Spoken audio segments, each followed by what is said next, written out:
Hello friends, आप लोगों का स्वागत है हमारे यूट्यूब चैनल पर। तो आज हम देखेंगे कक्षा 7 का विज्ञान भारती यूपी बोर्ड का पाठ 3। पाठ का नाम है पदार्थ की संरचना एवं प्रकृति।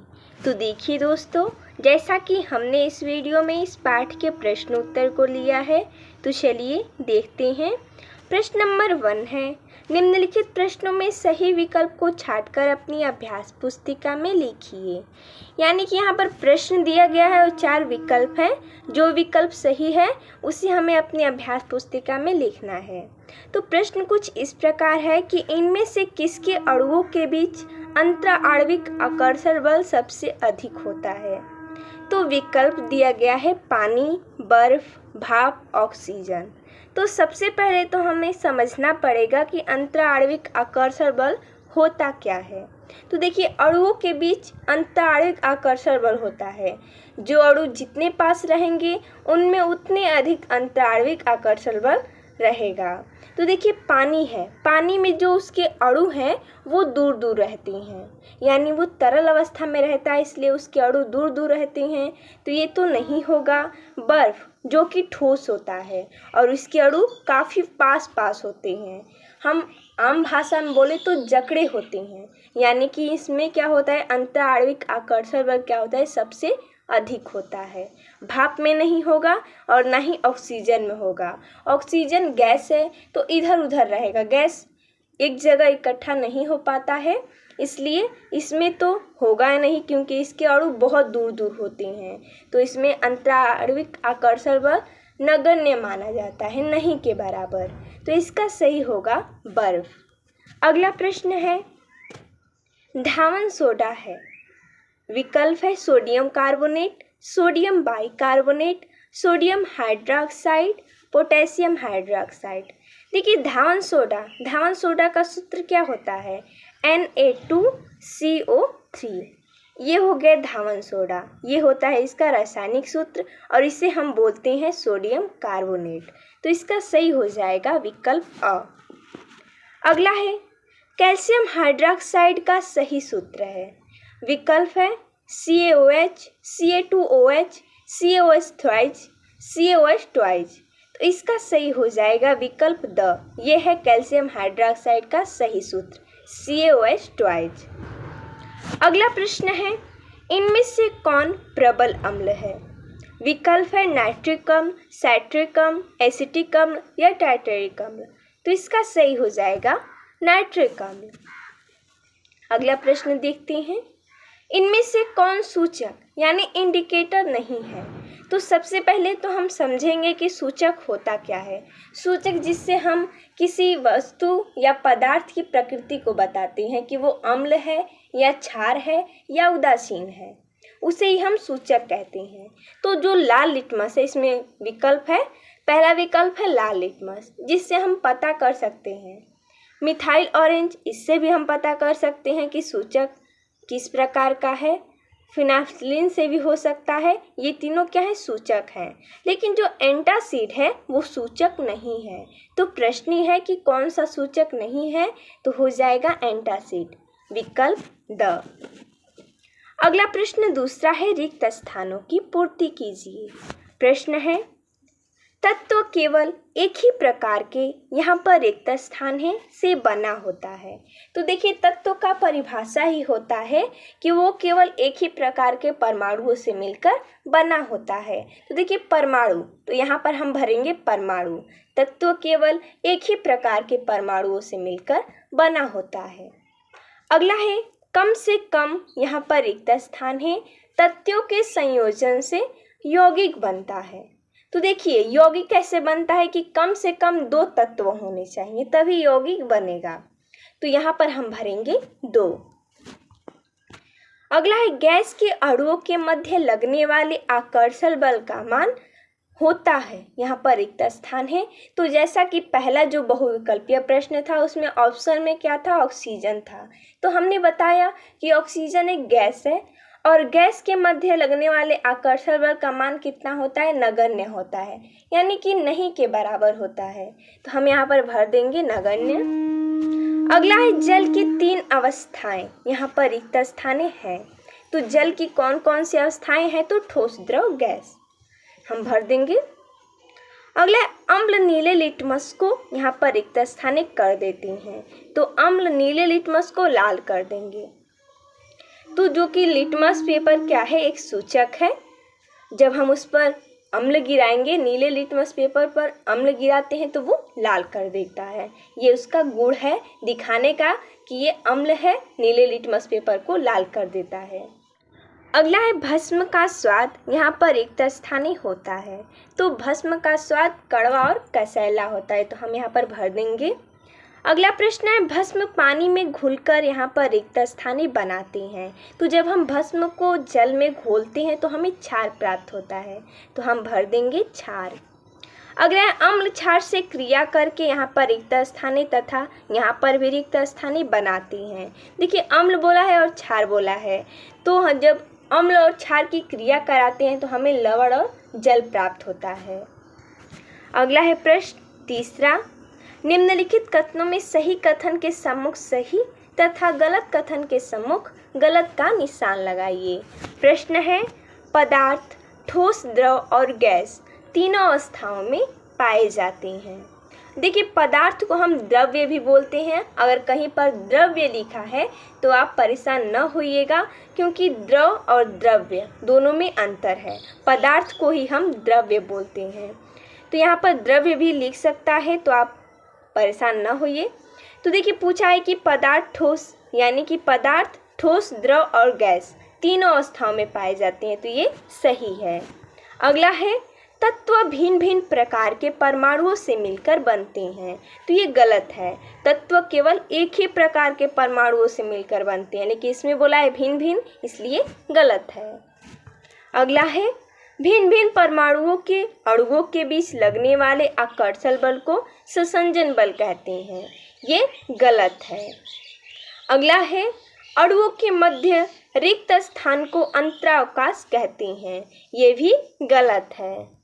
अगला प्रश्न है चांदी, जिसे हम Ag से लिखते हैं, का लैटिन नाम अर्जेंटम है, ये सही है।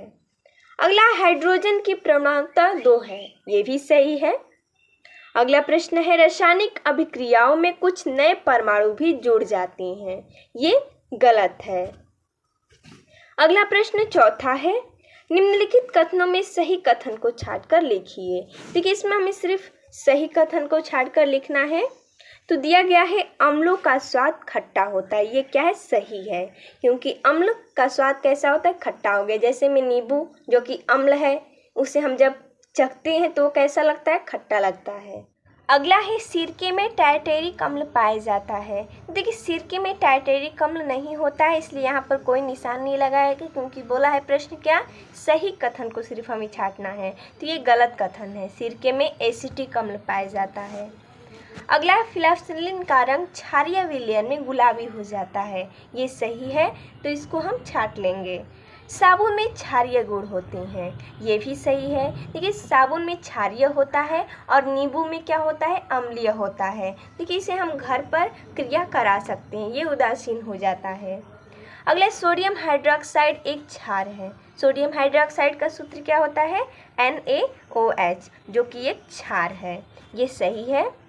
सोडियम कास्टिक सोडा से बना होता है, ये भी सही है। अगला प्रश्न पांचवा है निम्नलिखित तत्वों के संकेत लिखिए। तो तत्व कौन कौन से हैं? हीलियम, आर्गन, चांदी, सोडियम, पोटेशियम, बेरियम, क्रोमियम। तो इनका हमें संकेत लिखना है। तो हीलियम का हो जाएगा He, आर्गन का Ar, चांदी का Ag, सोडियम का Na, पोटेशियम का K, बेरियम का Ba, क्रोमियम का Cr। अगला प्रश्न छठवां, निम्नलिखित तत्वों के नाम लिखिए। देखिए यहाँ पर संकेत दे दिया गया है और तत्वों के नाम लिखना है। और पहले वाले प्रश्न में क्या था? पांचवें वाले में, उसमें तत्वों के नाम दिए थे और हमें संकेत रूप में लिखना था। तो Na का हो जाएगा सोडियम, C का कार्बन, Br का ब्रोमीन, Mn का मैग्नीज, Ag का सिल्वर, Au का गोल्ड, Ba का बेरियम, Ca का कैल्शियम और Mg का मैग्नीशियम। अगला है प्रश्न 7वां, निम्नलिखित यौगिकों में कौन कौन तत्व सम्मिलित हैं। तो देखिए जैसा कि हमने यहाँ पर लिखा है कौन कौन से तत्व सम्मिलित हैं, जैसा कि CaCl2 में कौन कौन से तत्व सम्मिलित है, कैल्शियम और क्लोरीन। Al2SO4 का थ्राइज में इसमें कौन कौन से तत्व सम्मिलित हैं, एल्यूमिनियम और सल्फर, ऑक्सीजन। Al को एल्यूमिनियम बोलते हैं और यहाँ पर देखिए S को सल्फर और O को ऑक्सीजन बोलते हैं। देखिए यहाँ पर दिया गया MgO, इसमें मैग्नीशियम और ऑक्सीजन जुड़े गए हैं। P2O5 इसमें कौन कौन से जुड़े गए हैं, फास्फोरस और ऑक्सीजन। CaCO3 में कैल्शियम, कार्बन और ऑक्सीजन।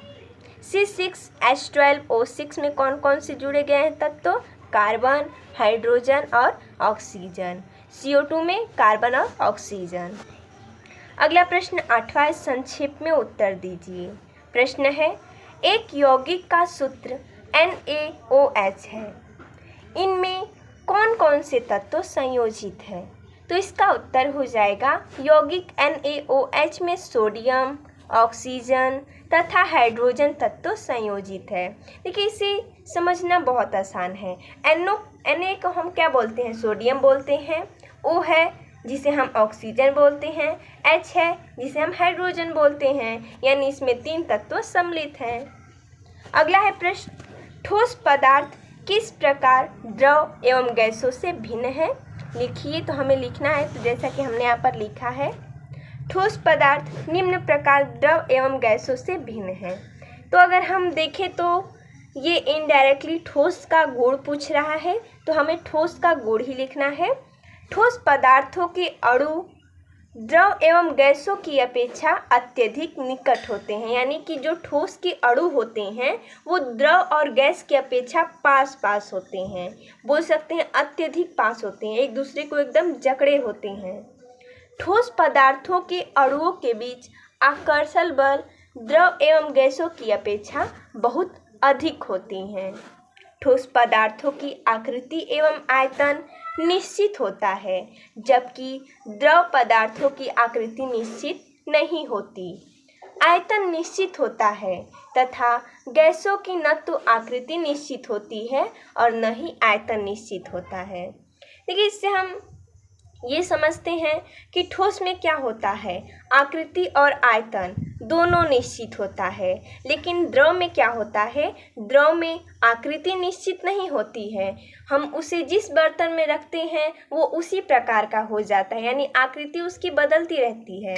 आकृति निश्चित नहीं रहेगी द्रव का, लेकिन आयतन, अगर हम 1 लीटर पानी लेते हैं तो उसे हम किसी भी बर्तन में रखेंगे वो 1 लीटर ही रहेगा। इसलिए द्रव का आकृति निश्चित नहीं होता है, लेकिन आयतन निश्चित होता है। और बाकी हम गैस का ले, ये तो ना ही इसकी आकृति निश्चित होती है और ना ही आयतन निश्चित होता है। अगला है प्रश्न, रासायनिक तत्वों के प्रतीक उपयोग करने का क्या लाभ है। इसका उत्तर हो जाएगा, किसी तत्व का प्रतीक उस तत्व का नाम तथा तत्व के एक परमाणु को प्रदर्शित करता है। इन्हीं प्रतीकों द्वारा रासायनिक सूत्रों का भी निर्माण होता है। अगला है H2 तथा 2H में क्या अंतर है। इसका उत्तर हो जाएगा, H2 हाइड्रोजन के एक अणु को दर्शाता है, जबकि 2H हाइड्रोजन के 2 परमाणुओं को दर्शाता है। अगला है अम्ल क्या है। तो वह पदार्थ जो स्वाद में खट्टे होते हैं अम्ल कहलाते हैं। अम्ल वे पदार्थ हैं जो यहाँ पर दिया गया है पॉइंट करके, पानी में घुलकर हाइड्रोजन आयन यानी कि H+ देते हैं, नीले लिटमस पेपर को लाल कर देते हैं, क्षारों से क्रिया करके लवण तथा जल बनाते हैं। जैसा कि हमने यहाँ पर एग्जाम्पल में लिया है H2SO4 जो कि क्या है, अम्ल है, इसका नाम क्या है, सल्फ्यूरिक अम्ल। HCl जो कि हाइड्रोक्लोरिक अम्ल इसका नाम है, और HNO3 इसको हम बोलते हैं नाइट्रिक अम्ल। अगला है प्रश्न, सूचक किसे कहते हैं, किन्हीं 2 सूचक के नाम बताएं तथा अम्ल और क्षार का इन पर क्या प्रभाव पड़ता है, लिखिए। तो जैसा कि हमने यहाँ पर लिखा है, अम्ल एवं क्षारक की पहचान करने के लिए हम विशेष प्रकार के पदार्थों का उपयोग करते हैं जो सूचक कहलाते हैं, जैसे लिटमस पेपर तथा गुल्हड़ की पंखुड़ियाँ। इन सूचकों को जब किसी अम्ल या क्षार पदार्थों के विलयन में मिलाया जाता है तब इनका रंग बदल जाता है। अगला है अम्ल और क्षार की पारस्परिक क्रिया द्वारा लवण तथा पानी का बनना कौन सी क्रिया कहलाती है?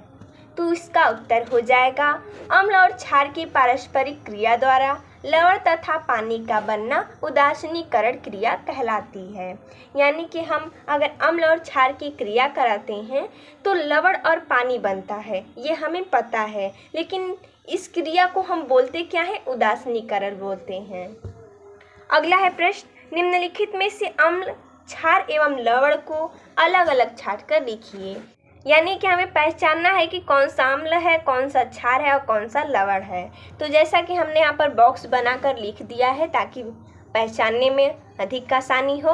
अम्ल में क्या है? नींबू का रस है, सिरका है और इमली का रस है। क्षार में आ जाएगा भुजा चूना और जिंक ऑक्साइड। लवण में कास्टिक सोडा, कैल्शियम सल्फेट, नमक और मैग्नीशियम क्लोराइड। अगला है प्रश्न, निम्नलिखित की क्रिया से क्या बनता है? तो जैसा कि पहला है NaOH प्लस HCl और दूसरा है Na प्लस Cl। तो जैसा कि हमने यहाँ पर बनाया है, जब हम करेंगे NaOH प्लस HCl से क्रिया कराएंगे तो क्या बनेगा? ये Na और Cl दोनों आ जाएंगे तो हो जाएगा NaCl यानी कि सोडियम क्लोराइड और प्लस H2O। इस क्रिया को हम उदासीनीकरण क्रिया करते हैं। देखिए आप समझिए, NaOH क्या है? एक क्षार है और HCl क्या है? अम्ल है। जब इसका हम क्रिया कराएंगे तो हमें क्या प्राप्त हुआ? नमक, जो कि लवण है, और प्लस जल। तो इसे हम उदासीनीकरण क्रिया भी बोल सकते हैं। और जब हम वहाँ पर उदासीनीकरण का परिभाषा लिखें उसे हम यहाँ पर एग्जाम्पल के तौर पर लिख सकते हैं, ये इम्पॉर्टेंट है। अगला जो दिया गया था Na प्लस Cl, तो क्या बनेगा? NaCl, sodium chloride. तो देखिए दोस्तों, जैसा कि हमने इस वीडियो में इस पाठ के प्रश्न उत्तर को देखा, तो मिलते हैं तब तक के लिए धन्यवाद दोस्तों।